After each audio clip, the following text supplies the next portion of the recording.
नमस्कार जी, सभी को स्वागत है आपका आपके अपने YouTube channel SMR study point में। कैसे हैं आप सभी।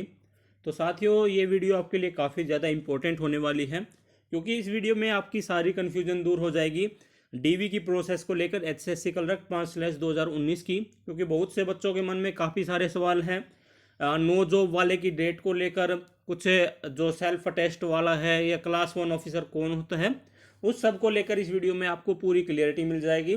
कट ऑफ डेट्स डॉक्यूमेंट्स की किस तरह से आपको मैनेज करनी है वो भी इस वीडियो में आपको बता दिया जाएगा। चैनल पर नए हैं, चैनल को सब्सक्राइब कर ले, वीडियो को लाइक भी कर दें। तो आपको भी पता है कि जो आपका डीवी के लिए दोबारा से रिवाइज रिजल्ट है, मैंने बता दिया था सबका आएगा और सबका आ भी गया है। कुछ लगभग आप ये मान के चलिए कि 3,000 के आसपास नए स्टूडेंट ऐड हुए हैं, अगर ईएसपी वालों को भी 17,500 के अंदर जोड़ लेते हैं।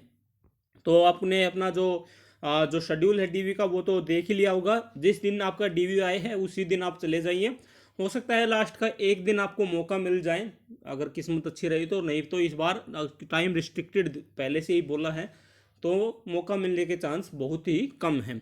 दूसरी बात यहाँ पर इम्पोर्टेंट ये आती है कि जो भी आप डॉक्यूमेंट सबमिट करेंगे, कौन से, अपनी कास्ट का डॉक्यूमेंट, रेजिडेंट का जो हरियाणा रेजिडेंट की आपकी सर्टिफिकेट होती है वो, ये जो भी आपकी कास्ट की सर्टिफिकेट है, BCB, BCA, EWS जो भी है, उस सब की डेट है वो 13/8/2019 से पहले की ही होनी चाहिए। उसके ऊपर जो स्टैंप लगी हुई है उसके नीचे डेट डली हुई होती है। अगर आपने उसके बाद में बनवाई हुई वहाँ पे सबमिट की तो आपको आपका रिजर्वेशन का फ़ायदा नहीं मिलेगा। उसके बाद में आप जो अपना कोर्ट के चक्कर लगाते रहिए, कोई फ़ायदा नहीं होने वाला है। क्योंकि सीधा सीधा यही फॉर्मेट होता है कि एडवर्टाइजमेंट से पहले का जो डॉक्यूमेंट है सिर्फ वही माना जाएगा। अगर उसके बाद में आपकी डेट का आपने सबमिट करवाया तो इसका मतलब आपके पास एडवर्टाइजमेंट के टाइम पे वो डॉक्यूमेंट नहीं था, आपने वो बाद में बनवा कर लगाया है। तो आप ये ध्यान रखिए, अगर आपके पास वो कट ऑफ डेट वाला यानी 13/8/19 से पहले का जो कास्ट वाला नो जॉब के लिए थोड़ा सा अलग फॉर्मेट है, मैं वो आपको बताऊंगा। नहीं है तो आप तहसील में जाके अपना पुराना निकलवा लीजिए, अगर नहीं तो आपको ये जो रिजर्वेशन का फ़ायदा ये नहीं मिलेगा, पहली बात तो। दूसरी बात यहाँ पर आ जाती है कि जो वेरिफिकेशन है उसके अंदर अगर किसी ने कोई भी फेक डॉक्यूमेंट सबमिट किया तो उस जो कैंडिडेट का कैंडिडेचर भी कैंसिल हो जाएगा, साथ में उसको हरियाणा के अंदर सभी भर्तियों से बैन कर दिया जाएगा।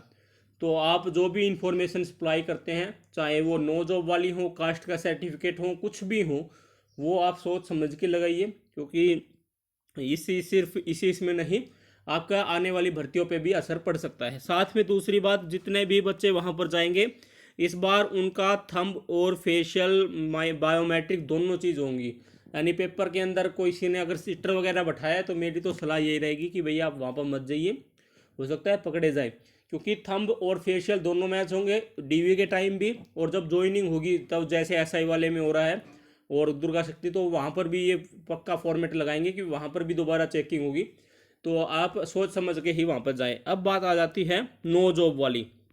सबसे इम्पोर्टेंट जो बात है वो है नो जॉब वाली। बहुत सारे बच्चों के मन में कन्फ्यूजन हो जाता है कि नो जॉब के लिए जो डेट दे रखी है वो क्या वो ठीक है गलत है। तो पहले मैं उसी के ऊपर बात करता हूँ। तो नो जॉब के लिए जो कट ऑफ डेट दे रखी है 3/9/2020, वो बिल्कुल सही है। आपको हमेशा ध्यान रखना चाहिए कि जब भी आपकी ज्वाइनिंग होती है उस टाइम पे भी आपको बताना पड़ता है कि मैंने जो फ़ायदा लिया है वो सही लिया है। जैसे कि आपको मैं बताऊं, जो ये आपकी जो ये जो क्लर्क वाली फाइनल लिस्ट लगी थी उससे पहले डी ग्रुप की वेटिंग क्लियर हो गई थी। डी ग्रुप की वेटिंग क्लियर हो गई थी और उस जो वेटिंग के अंदर 3,000 से ज़्यादा बच्चे लग गए थे जुलाई के अंदर, जुलाई 2020 के अंदर। क्लर्क की लिस्ट लगी है आपकी सितंबर 2020 के अंदर। तो अगर ऐसा कोई बच्चा है जिसने डी ग्रुप को ज्वाइन कर लिया था, तो भले ही उसने क्लर्क का जो आपका डीवी है वो दे रखा हो, वो एलिजिबल नहीं रहा 5 नंबर क्लेम करने के, अगर वो मेरिट में आ गया तो भी वो ज्वाइन नहीं कर सकता है। क्योंकि जो सोशल इकोनॉमी का फ़ायदा है वो सिर्फ आपको एक ही जॉब में मिलेगा। अब ऐसा तो नहीं था, अगर आपका इसमें भी नहीं आता और इसमें भी नहीं आता तो डीवी देने की वजह से आपके नो जॉब के नंबर कट जाते।